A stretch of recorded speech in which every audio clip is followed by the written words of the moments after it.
ॐ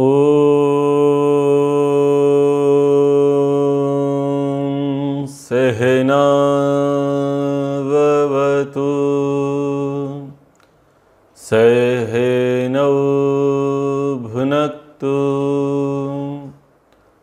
सह वीर्यं कर्वावहै तेजस्विनावधीतमस्तु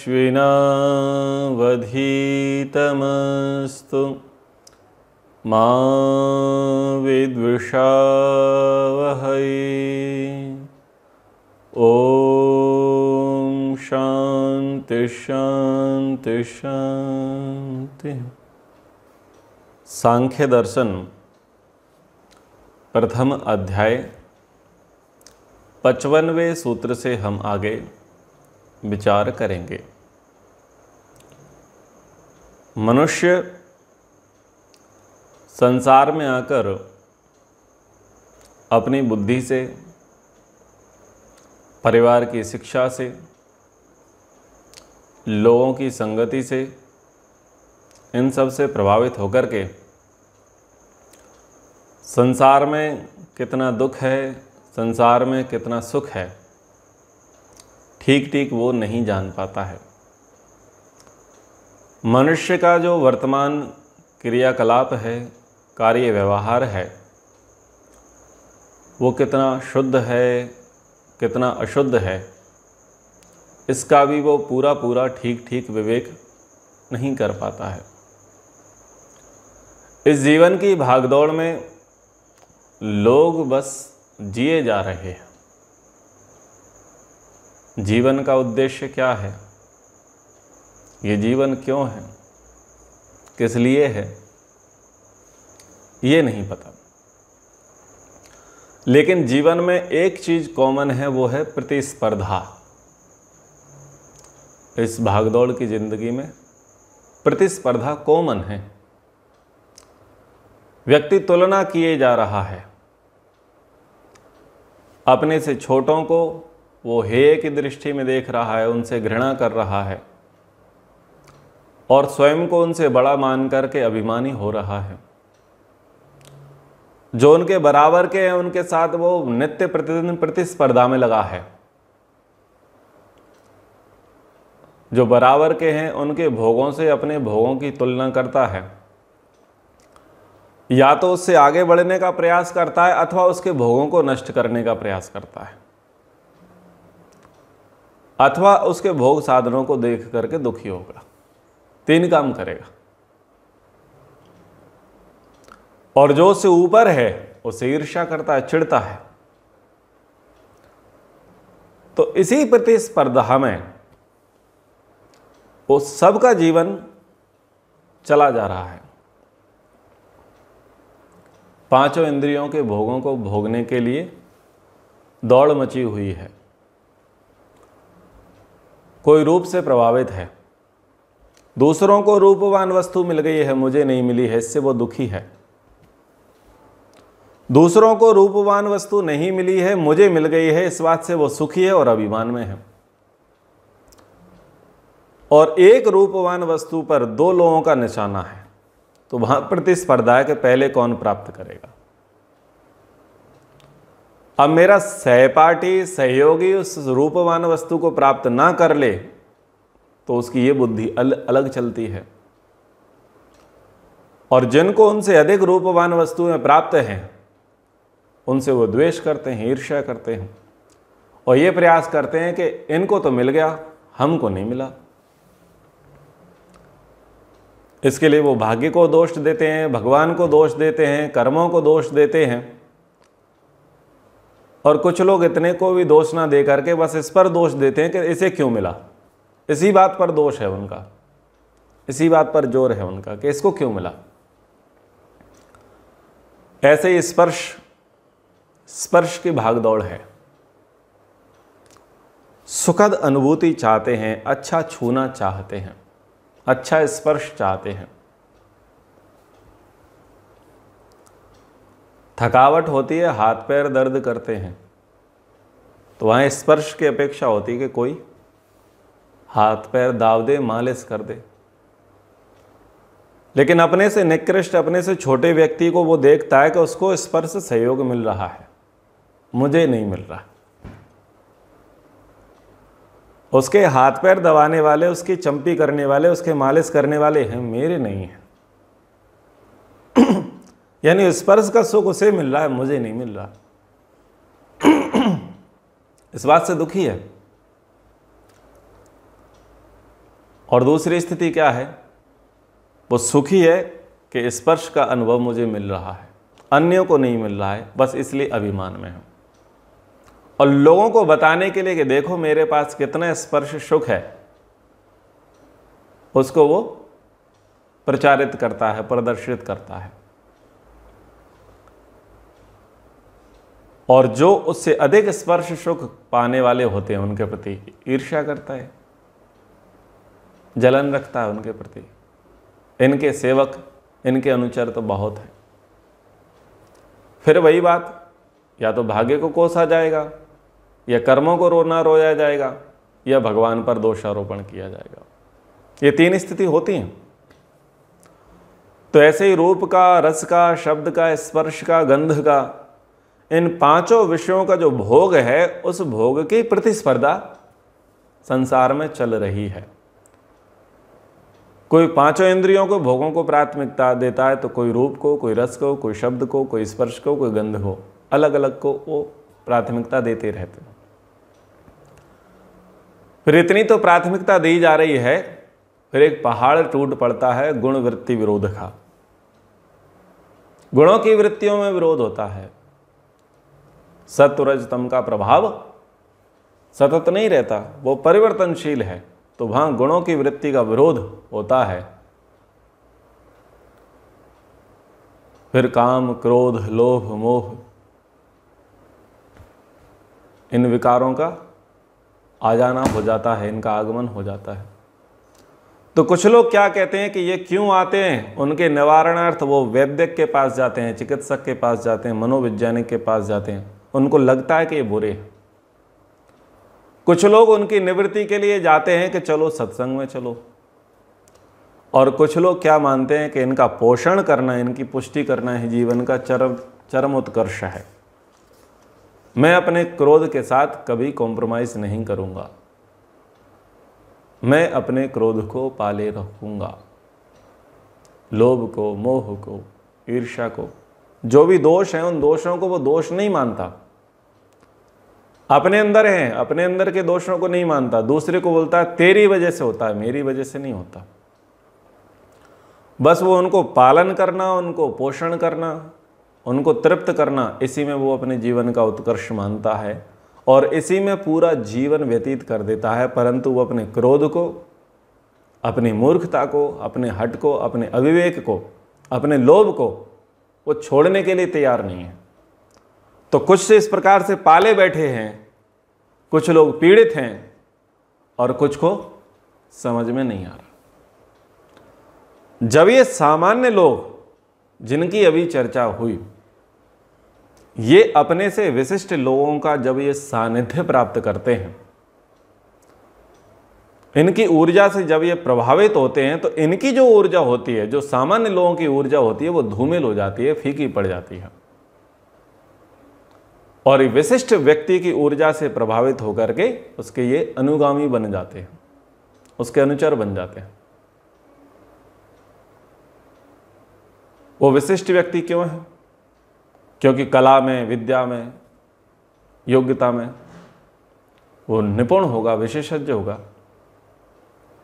इसलिए वो विशिष्ट है। उसके तत् तत् रूप से, तत् तत् गुण से, तत्कत कला कौशल से सामान्य जन क्या करेगा? प्रभावित हो जाएगा। और प्रभावित होकर के क्या होगा? फिर वो विशिष्ट व्यक्ति सामान्य जनों का मार्गदर्शक बन जाएगा, पथ प्रदर्शक बन जाएगा। अब डिपेंड करता है कि वो विशिष्ट व्यक्ति किस प्रकार के सामान्य व्यक्तियों को किस प्रकार का मार्गदर्शन कराता है। छोटी छोटी बातों पर क्रोधी लोग थे। एक विशिष्ट व्यक्ति था जो क्रोध को मेंटेन करना जानता था, और उसने क्या किया? उस व्यक्ति को स्नाइपर बना दिया, क्रिमिनल बना दिया। जिहादी बना दिया क्रोध का प्रयोग करके। कोई चुगलखोर था, झूठा था, तो विशिष्ट व्यक्ति ने उसका प्रयोग किया और उससे भी अपना उल्लू सीधा करा लिया।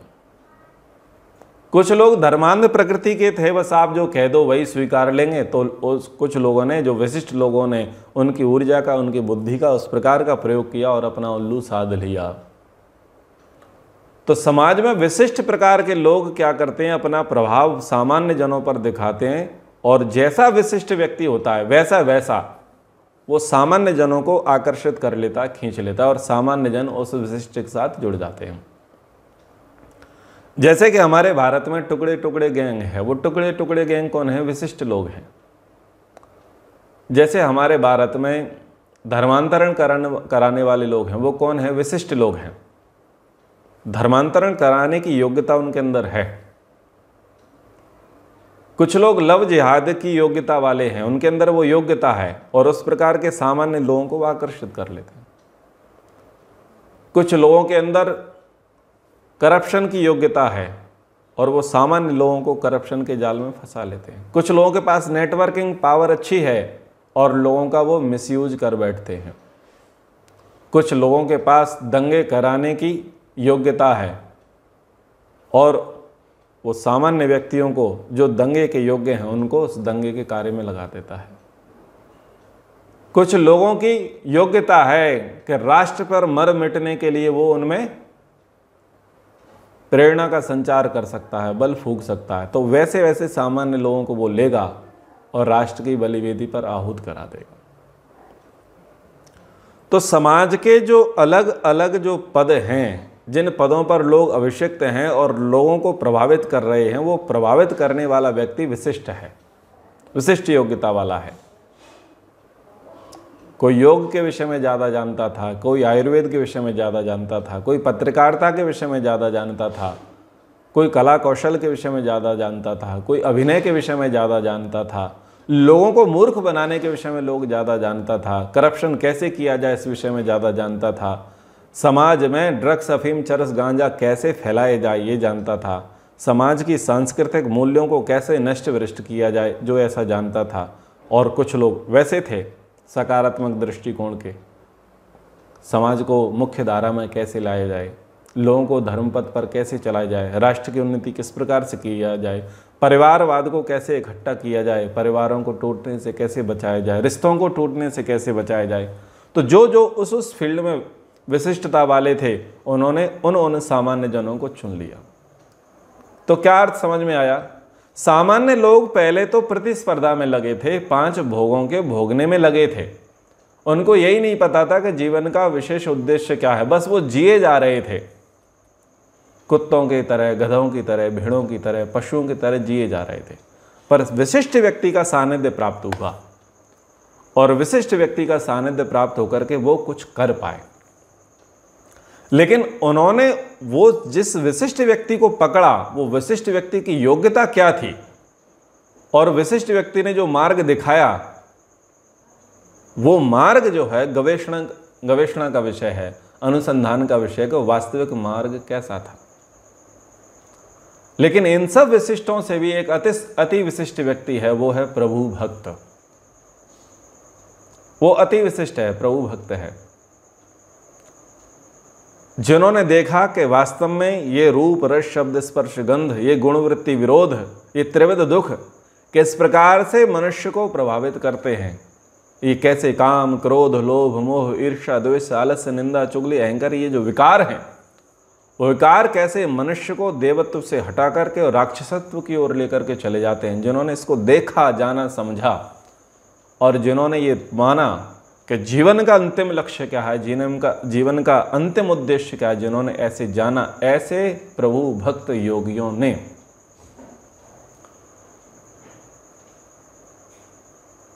मुक्ति का मार्ग प्रशस्त करने का उपदेश दिया कि संसार में मत भटको, ज्यादा संसार में मत पड़े रहो। और उन्हीं में से एक योगी, एक समाधिस्थ, एक प्रभु भक्त थे, कपिल। कपिल ने कहा कि देखो, तुम जितना भी मेहनत कर रहे हो, जितना भी परिश्रम कर रहे हो, जितना भी पुरुषार्थ कर रहे हो, मैंने देख लिया है। वास्तविक परिश्रम, वास्तविक पुरुषार्थ तो तुम्हारा तब ही माना जाएगा जब तुम तीनों दुख खत्म कर दोगे। तीनों दुखों की निवृत्ति अगर तुम्हारे जीवन से हो गई, मतलब तुमने सही अर्थों में, सही क्षेत्र में जाकर के पुरुषार्थ कर लिया है, परिश्रम कर लिया है। और अगर तुम तीनों दुखों की निवृत्ति नहीं कर पा रहे हो, तो मतलब तुमने अपने जीवन को व्यर्थ गवा दिया। जीवन की सफलता इसमें नहीं है कि आप औरों से श्रेष्ठ हो जाओ, उनको निकृष्ट मानो और अपने अभिमान का पोषण करो। जीवन की सफलता यह भी नहीं है कि आप किसी से प्रतिस्पर्धा करो, या तो स्वयं जीतो या दूसरे की हार देखो। जीवन की सफलता इसमें भी नहीं है कि जो तुमसे बहुत आगे गए हैं उनकी रस्सी काटी जाए, उनकी टांग खींची जाए। जीवन की सफलता इसमें भी नहीं है। ये 5 भोगों के पीछे जो सब लोग भाग रहे हैं, उनके पीछे तुम भी भाग रहे। इस प्रतिस्पर्धा में जीना और इसमें आगे आ जाना, ये जीवन की सफलता बिल्कुल भी नहीं है, क्योंकि दुख तो रहेंगे ही। इसलिए हमने जाना, समझा, प्रत्यक्ष अनुमान शब्द प्रमाणों से ये जाना कि जीवन में रहना ही नहीं है, संसार में रहना ही नहीं है, जन्म लेना ही नहीं है, लेना ही नहीं है, क्योंकि ये बंधन का कारण है। और बंधन से क्या होता है? दुख होता है। तो जब उन्होंने जाना, परखा, तो फिर लोगों ने तर्क किया, वितर्क किया, कुछ पक्ष रखे, कुछ प्रतिपक्ष रखे। उन्होंने कहा ऐसी मुक्ति का क्या करेंगे जहां पता ही नहीं है। अगर आप कहते हैं कि परिवार पालन में दुख है तो मैनेजर रख लेंगे। यदि आप कहते हैं कि व्यापार संचालन में दुख है तो मैनेजर रख लेंगे। यदि आपको लगता है कि गाड़ी चलाने में दुख है तो ड्राइवर रख लेंगे, गाड़ी का बीमा करा लेंगे, ड्राइवर का बीमा करा लेंगे, खुद का बीमा करा लेंगे। हम प्रिकॉशन तो सारे लेके ही चलेंगे। आप कहते हैं कि यहां दुख है तो जहां जहां आप दुख बता रहे हैं हम वहां वहां प्रिकॉशन लेकर के चलेंगे, जीवन सरल हो जाएगा। बोले नहीं, तुम्हारी दूरदर्शिता बुद्धि नहीं है, तुम केवल निकटवर्ती हो, छोटा सोच रहे हो, थोथा सोच रहे हो, वर्तमान का सोच रहे हो, भविष्य का नहीं सोच रहे। तुम्हारी सोच छोटी है।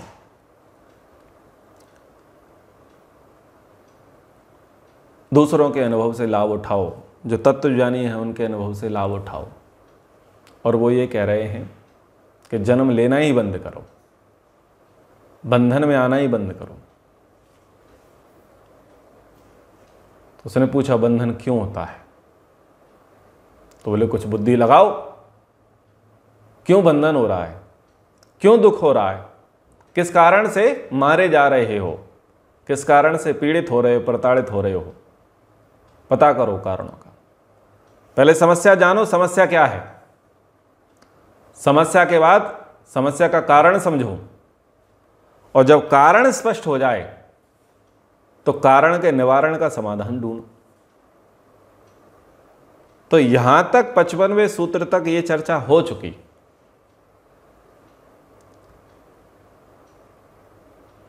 आप सोचो, आपके जीवन में जो वर्तमान चल रहा है, क्या उससे आप संतुष्ट हैं? कितने संतुष्ट हैं और कितने असंतुष्ट हैं, इसका एक बार ठहर करके, खड़े होकर के, बैठ करके विवेक तो करके देखें कि हम कहां तक पहुंच गए। जिसकी भी प्राप्ति करनी थी, जिस पद की आपको अभिलाषा थी, जिस स्टेज पर पहुंचने की आपकी अभिलाषा थी, उस स्टेज पर पहुंचने के लिए आपने कितनी लंबी दौड़ लगाई, कितना मेहनत किया, कितना प्रयास किया, कितना पुरुषार्थ किया। सोच के तो देखो, क्यों भागे जा रहे हो? ऐसे नहीं चलेगा, कभी ना कभी तो हो ही जाएगा। कभी ना कभी कुछ नहीं होता है। भाग्य भरोसे मत बैठो, समय के भरोसे मत बैठो। आप सोचो, जहां आप वर्तमान में रह रहे हो, क्या आप वहां सुखी हो?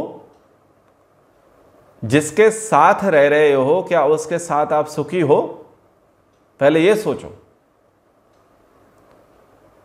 और अगर ये लगता है कि जहां रह रहे हैं वहां सुखी नहीं है, जिसके साथ रह रहे हैं वहां सुख नहीं है, तो फिर ये सोचो सुख किसके साथ है, कहां रहने में सुख है और किसके साथ रहने में सुख है।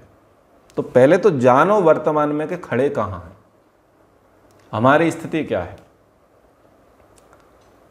क्या क्या तुमको अभी प्राप्त है और क्या क्या तुमको अभी अप्राप्त है, पहले वो तो देख लो। क्या जितना तुम्हें प्राप्त है उससे जीवन सफल हो जाएगा? जितनी प्राप्ति आपको हो गई है यही आपके जीवन का अंतिम लक्ष्य है? पहले ये सोच तो लो। इस पर पहले गवेषणा करना है, इसके पहले विचार करना है। फिर एक निष्कर्ष निकालो कि जितना प्राप्त है वो वस्तुतः अप्राप्त है, विशेष प्राप्त करने की अभिलाषा है। तो एक लक्ष्य सेट करो कि हम इस जीवन में स्वयं के लिए क्या प्राप्त करना चाहते हैं, किस अवस्था तक हम स्वयं को पहुंचाना चाहते हैं, किस पायदान पर हम पहुंचना चाहते हैं। पहले वो लक्ष्य अपनी बुद्धि में सेट करो। लक्ष्य निर्धारित करने के बाद अभी तक तुम यहीं तक क्यों पड़े थे, उन कारणों पर विचार करो। कारणों पर विचार करो। अभी तक यहीं तक क्यों घिसटते रह गए? इतने वर्षों का, 10 वर्ष का, 20 वर्ष का, 40 वर्ष का दुख जो मूर्खतावश हम ढोते चले आए, वो क्यों ढोते चले आए? किन परिस्थितियों के कारण ढोते चले आए? वो परिस्थिति दूसरे के द्वारा कितनी निर्मित थी और तुमने उन परिस्थितियों को कितना निर्मित किया, ये भी तो सोचो। उन परिस्थितियों का निर्माता 100% बाहरी व्यक्ति नहीं है, आपका निकटवर्ती, आपका पड़ोसी नहीं है 100%। उसमें बहुत बड़ा हिस्सा उस परिस्थिति में मरने का तुम्हारा खुद का भी है। तुम खुद उस परिस्थिति के लिए जिम्मेदार हो। इसलिए जिम्मेदारी समझो, स्वीकारो कि हां गलतियां हैं, स्वीकारोगे, जिम्मेदारियों को समझोगे तो कुछ उठने की बात आएगी, कुछ उस पायदान से ऊपर उठने की बात आएगी। नहीं स्वीकारेंगे, नहीं समझेंगे तो उससे ऊपर उठने की स्थिति बनेगी नहीं। अब जब उठने का विचार कर लिया, समझ गया, एक लक्ष्य सेट कर लिया, तो फिर कारणों पर विचार करो। क्या कारण रहा? काल कारण था, अनुकूल समय, प्रतिकूल समय, इस समय ने तुम्हें बांध रखा था।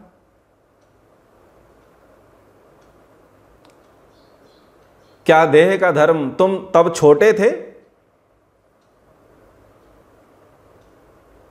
टीनेज थे, बाल्यावस्था थी, प्रौढ़ थे, क्या थे? देह की अवस्था, बालक, वृद्ध, प्रौढ़ कौन थे? क्या अवस्था कारण था कि साहब उस समय हमारी उम्र कम थी इसलिए अकल नहीं थी? तो अगर अवस्था कारण मानते हो तो आज तुम किस अवस्था में हो? आज तो वो अवस्था नहीं है ना। और फिर भी अगर तुम वही कारण गिनो तो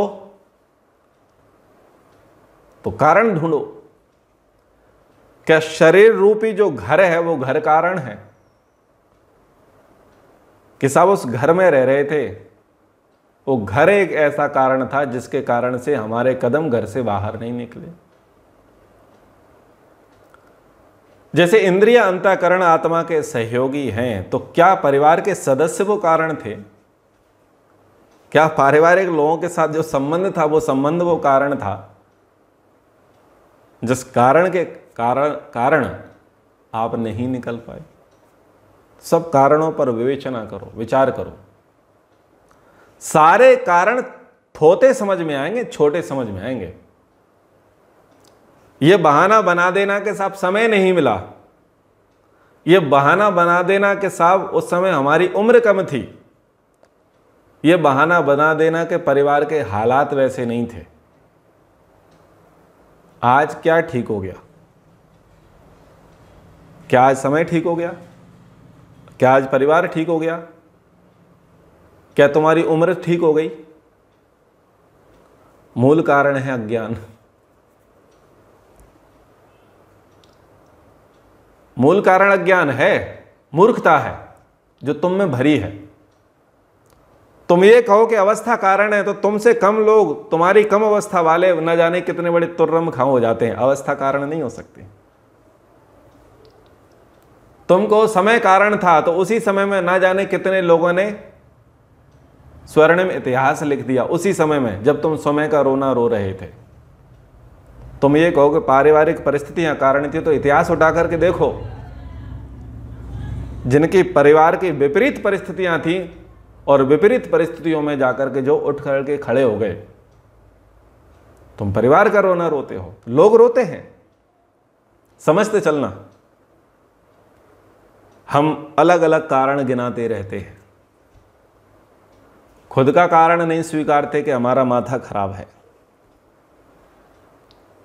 हम मूर्ख हैं, अज्ञानी हैं, अविवेकी हैं, अविद्या में ग्रस्त हैं, इसको नहीं स्वीकारते। तो अगर ओवरऑल आप विचार करोगे, देखोगे, तो क्या कारण निकल के आएगा? मूर्खता, अज्ञान, अविवेक, अविद्या मूल कारण होगा। उसके बराबर का कारण कहीं नहीं होगा। ना आपके परिवार का समय, ना परिस्थिति, ना परिवार के लोग, ना आपकी उम्र, ना आपके शरीर की अवस्था, काल परिस्थितियां, ये कोई इतनी बड़ी कारण नहीं है। जितना बड़ा कारण केवल और केवल क्या है? अज्ञान है, ज्ञान का अभाव है, वो कारण है। अब क्या किया कि कारण जान लिया। तद योगो अपि अविवेकात् न समानत्वम। जान लिया कि उस अविवेक के समान कोई दूसरा क्या नहीं है? कारण नहीं है। तो अब क्या करना है? अब निवारण पर फोकस करना है कि हम जिस लक्ष्य को प्राप्त करना चाहते हैं, उस लक्ष्य की प्राप्ति कैसे होगी? तो बोले विवेक से होगी। आपने परिवार के, समाज के, वर्तमान जीवन के दुख समझ लिए, जान लिए, आपको कारण भी समझ में आ गया, लेकिन कारण समझने मात्र से काम नहीं चलता। कारण के निवारण पर भी फोकस करना पड़ेगा। और लोग बहुत सारे कारण को जान लेते हैं, समझ लेते हैं, लेकिन कारण का निवारण करने के लिए, समस्या का समाधान करने के लिए क्या रहते हैं? तटस्थ से बन जाते हैं, भाग्य भरोसे बैठ जाते हैं, उसमें भी हाथ पर हाथ धर करके बैठ जाते हैं, पुरुषार्थ नहीं करते हैं, कर्मों का रोना रोते हैं, समय का रोना रोते हैं, होनी का रोना रोते हैं। ये मूर्ख लोगों का लक्षण है, ये कायर लोगों का लक्षण है, ये नपुंसक लोगों का लक्षण है। कारण दिख गया है ना, तो अब जीवन का सबसे बड़ा पुरुषार्थ क्या करना है? कारण का निवारण करना है। तो कारण का निवारण के लिए आगे सूत्र कहे, नियत कारणात् तद उच्छिथिर ध्वांतवत। ये सूत्र आया 56वां। जो नियत कारण है, प्रकृति और पुरुष का जो योग है, जो संबंध है, जो अविवेक है, जो मिथ्या ज्ञान जो होता है, इसके तुल्य कोई कारण तो नहीं रहा। लेकिन जो नियत कारण है, जैसे अंधकार का विनाश उसके विरोधी कारण प्रकाश से होता है, वैसे ही अविवेक का नाश उसके विरोधी विवेक से होगा। नियत कारण, कारण देखो, कारण का निवारण किससे होगा? बंधन का कारण अविद्या था, अविवेक था, और अविवेक का विरोधी है विवेक, अविद्या का विरोधी है विद्या। तो सही ज्ञान क्या करेगा? तुम्हें जीवन के सही रास्ते पर लेकर के आ जाएगा। और गलत ज्ञान क्या करेगा? गलत ज्ञान से तुम वहीं मरते रहोगे, वहीं सड़ते रहोगे, वहीं घिसटते रहोगे, और उसी जीवन में अपने आप को सुखी मानते रहोगे, और उस नारकीय जीवन से कभी मुक्ति नहीं मिलेगी। तो इतना जान लो, नियत कारण समझ लो कि अभी तक जो करते आए थे वो सब मूर्खता के कारण हो रहा था। जो भी व्यवहार करते आ रहे थे परिवार के लोगों के साथ, समाज के लोगों के साथ, स्वयं के साथ, जिसके भी साथ जो व्यवहार करते आ रहे थे, जिसके परिणाम में केवल और केवल दुख मिल रहा था, उसका कारण था मूर्ख था, अविद्या। अब आप जानकारी प्राप्त करो, आप ज्ञान प्राप्त करो, आप विद्या प्राप्त करो, आप विवेक प्राप्त करो। इस विवेक को प्राप्त करने से अविवेक हट जाएगा, इस ज्ञान से अज्ञान हट जाएगा, विद्युता से मूर्खता हट जाएगी, गुणों से दोष हट जाएंगे, तो फिर क्या हो जाएगा? सुख मिल जाएगा। बस यही चाहते हैं, सुख मिले। सुख केवल प्रार्थना करने से नहीं मिलेगा, हाथ पर हाथ धर करके बैठने पर नहीं मिलेगा। सुख के लिए करना पड़ेगा, कुछ आगे बढ़ना पड़ेगा। जो बेड़ियां बांध रखी है ना मोह की, उस मोह की बेड़ियों को काटना पड़ेगा। एक पैर में परिवार बांध लिया है, एक पैर में प्रतिष्ठा बांध ली है, फिर किसी ने पैर में पद बांध लिया है, फिर किसी ने पैर में पैसा बांध लिया है। सबने कुछ अलग अलग तरीके से अपने अपने पैरों में बांध रखे हैं।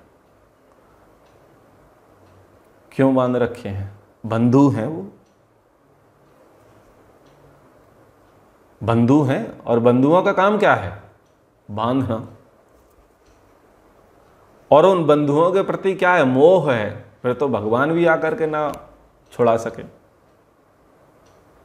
भगवान भी उनके खूंटे को ना उखाड़ सके, अगर उन्होंने बंधुओं के बंधन में भी मोह से और अच्छे से गांठ लगा ली है। तो मोह जब तक नहीं हटेगा तब तक बंधुओं का बंधन नहीं छूटेगा। आप जा रहे हैं, बस किसी ने हाथ पकड़ा आपके जाते में, हाथ जिसने पकड़ा वो आपका बंधु ही था।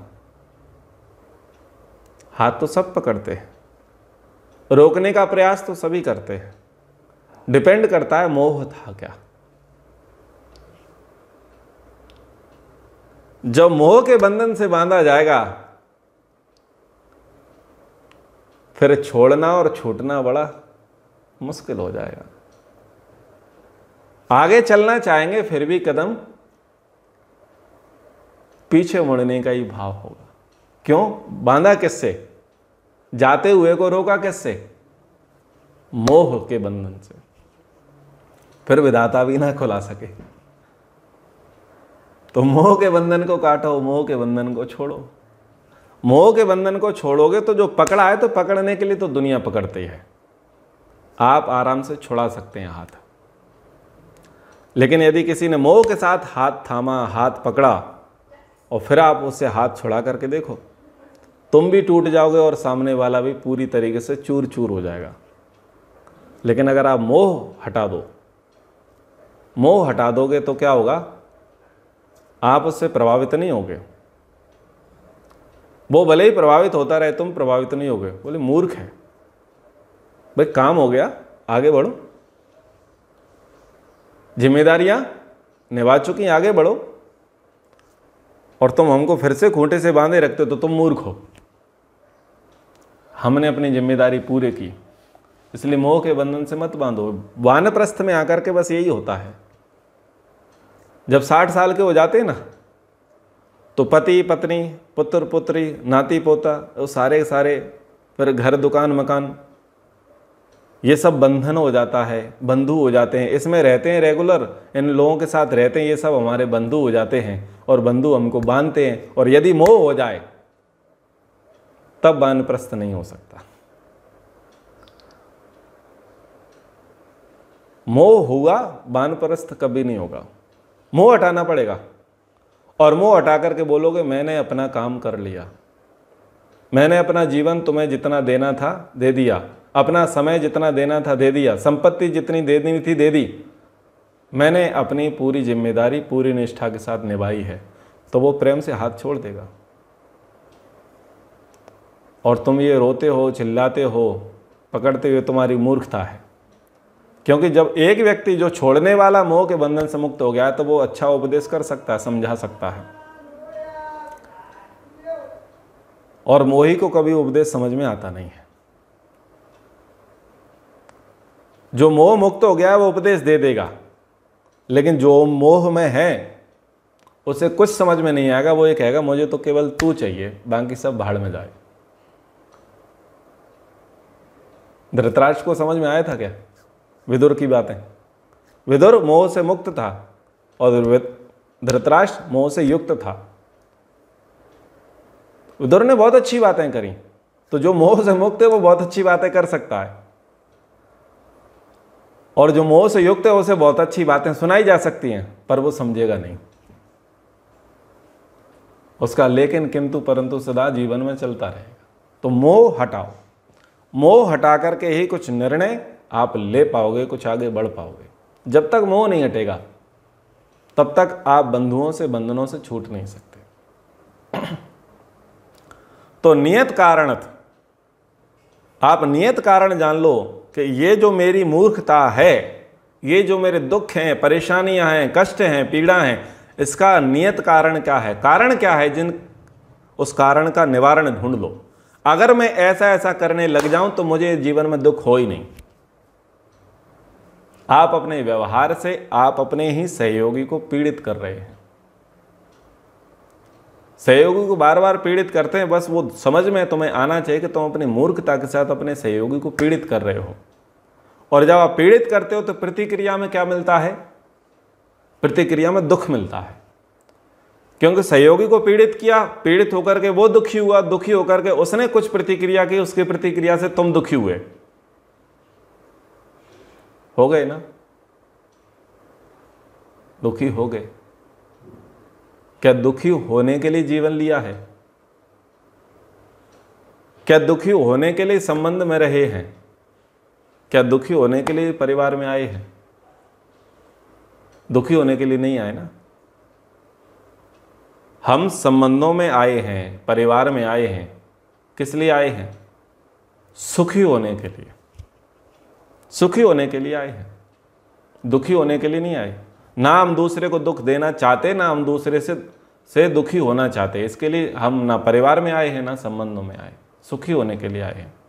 लेकिन मूर्खता के कारण क्या किया जा रहा है?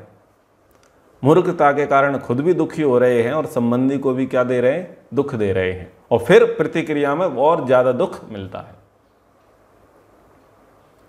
करना क्या है? नियत कारण समझो, मूर्खता देना बंद करो, गलत डिसीजन लेना बंद करो, गलत बातें बोलना बंद करो, गलत तरीके से सोचना बंद करो, गलत तरीके से काम करना बंद करो। उस नियत कारण को आप समझ जाओगे, अच्छा करने लग जाओगे, तो क्या होगा? जिस संबंध में आप रह रहे हैं उसको आप सुख दे पाओगे। जिस परिवार में आप रह रहे हैं उस परिवार के व्यक्ति को आप सुख दे पाओगे। और जब आप सुख दोगे तो फिर प्रतिक्रिया में क्या मिलेगा? ज्यादा सुख मिलेगा। बस इसीलिए तो तुम संबंधों में और परिवार में आए। बस इतनी सी बात समझनी है। हर रिश्ते में यही बात समझनी है। कारण समझ लो, कारण का निवारण ढूंढ लो और निवारण के पीछे लग जाओ। निवारण के पीछे लग गए तो उस क्षेत्र में तुम्हारा जीवन सफल है। लेकिन बात वही है, छोटे छोटे से काम नहीं चलेगा, लंबी सोचनी पड़ेगी। ये जो पति है ना संसार का, ये तो अवयी है, आगे नहीं है। ये जो पति संसार का है, आज सुख दे रहा है, कल नहीं देगा। ये संसार में जो पत्नी है वो भी आज सुख देगी, कल नहीं देगी। समय के अनुसार, परिस्थिति के अनुसार, अवस्था के अनुसार ये बदलेगी। गुणवृत्ति विरोध इसमें आएगा और ये अनुकूल से प्रतिकूल हो जाएगी। ये घर जो अभी लुभावना लग रहा है, अच्छा लग रहा है, मनमोहक लग रहा है, जिसमें रह करके शांति लग रही है, ये भी किसी दिन काटने को दौड़ेगा। ये पुत्र पुत्रादिक, ये संपत्ति, ये सब एक दिन काटने को दौड़ेगी। और अगर ना भी दौड़े तो इसके चक्कर में महान हानि तो तैयार है, महान हानि तैयार है। क्योंकि ये जो संसार में पति है, पत्नी है, पुत्र है, पुत्री है, माता है, पिता है, ये संसार पति जो है, संसार पति छूट जाता है इसके चक्कर में। जो संसार पति है, जो संसार पिता है, जो संसार माता है, जो संसार पुत्र है, जो संसार बंधु है, जो संसार भ्राता है, जो संसार मित्र है, कौन? परमात्मा। वो छूट जाता है। ये जो संसार में लोग हैं, ये थोड़ी देर के लिए सुख देंगे और दुख थोक में देंगे। लेकिन जो संसार पिता है, जो संसार पति है, जो संसार माता है, जो संसार बंधु, संसार भ्राता है, यदि उसके आधार पर चलोगे, उसके अनुकूल चलोगे, तो संसार का एक भी दुख प्रभावित नहीं करेगा। तो छोटे छोटे में फिर भी आनंद नहीं लेना है, उसी में लिप्त नहीं हो जाना है, बड़ी सोच के चलना है। और बड़ी सोच क्या है? अथ त्रिविध दुख अत्यंत निवृत्ति अत्यंत पुरुषार्थ। ईश्वर को ही प्राप्त करना है, वही सबसे बड़ा काम है। और वो बड़ा काम कब सिद्ध होगा? जब आप छोटे छोटे काम सिद्ध कर लोगे। जब आप व्यक्तिगत जीवन में सफल नहीं हो, पारिवारिक जीवन में आप सफल नहीं हो, आध्यात्मिक जीवन में कहां से सफलता आएगी? क्योंकि सीढ़ी तो वही है, आपकी नेट प्रैक्टिस तो वही हो रही है। आप अगर अच्छे पति नहीं हैं तो संसार पति से क्या मिलोगे? आप अगर अच्छी पत्नी नहीं हैं तो संसार पति की पत्नी कैसे बनोगे? अगर आप अच्छे माता पिता नहीं हैं तो जो सबको माता पिता है उसके बच्चे कैसे बनोगे? तो जिस जिस पद पर आप प्रेजेंट में हो, पहले आप उसे तराशो, उसे निखारो, उसे सुधारो, अपनी योग्यता बढ़ाओ कि हम अच्छे बन सके। सद्गुणों का उस क्षेत्र में विकास करना है। जिस भी पद पर हैं, जिस भी अवस्था में, जिस भी समय में, जिस भी घर में जहां पर हैं, वहां उसको निष्ठा के साथ निभाना सीखो। क्या सोच करके कि ये सब स्टेप है, ये सब मेरे लिए टास्क हैं, ये सब मेरे लिए नेट प्रैक्टिस है। मुझे भविष्य में जाकर के उस लेवल पर जाकर के अपने आचरण को, अपने व्यवहार को सुधारना है। मैं यहां पर यह नहीं कह रहा कि गृहस्थ कंपलसरी है, मैं संबंधों की बात कर रहा हूं। मैं ये नहीं कह रहा गृहस्थ कंपलसरी है। आप ब्रह्मचारी हो ना, एक आदर्श शिष्य बन के बताओ। गुरु का आदर्श शिष्य बनोगे तो वो आपको ईश्वर का शिष्य बना देगा, यानी उसमें ईश्वर का शिष्य बनने की योग्यता आपके अंदर आ जाएगी। लेकिन पहले धरातल पर तो एक व्यक्ति विशेष का शिष्य बन के तो देखो। कोई व्यक्ति कहे कि मुझे देश का प्रधानमंत्री बनना है, तो बोले पहले परिवार को संभालना सीख जा, एक गांव को संभालना सीख जा। अगर गांव को संभालना सीख गया, परिवार को संभालना सीख गया, तो मतलब यह है कि तू भविष्य में प्रधानमंत्री बन जाएगा, क्योंकि वो एक बहुत बड़ा पद है। वहां पर ना जाने कितने परिवारों को और कितने गांवों को संभालना पड़ेगा। इसलिए पहले तैयारी कर घर से। यानी हम चाहते हैं कि दुख की निवृत्ति हो जाए, सुख की प्राप्ति हो जाए, तो सबसे पहला यह है कि हम लोगों को दुख देना बंद करें। जिनके साथ रह रहे हैं उनको दुख देना बंद करें, उनको सुख देने का प्रयास करें और उनसे सुख लेने का प्रयास करें। और सुख तब ही लिया जा सकता है जब आप सुख दोगे।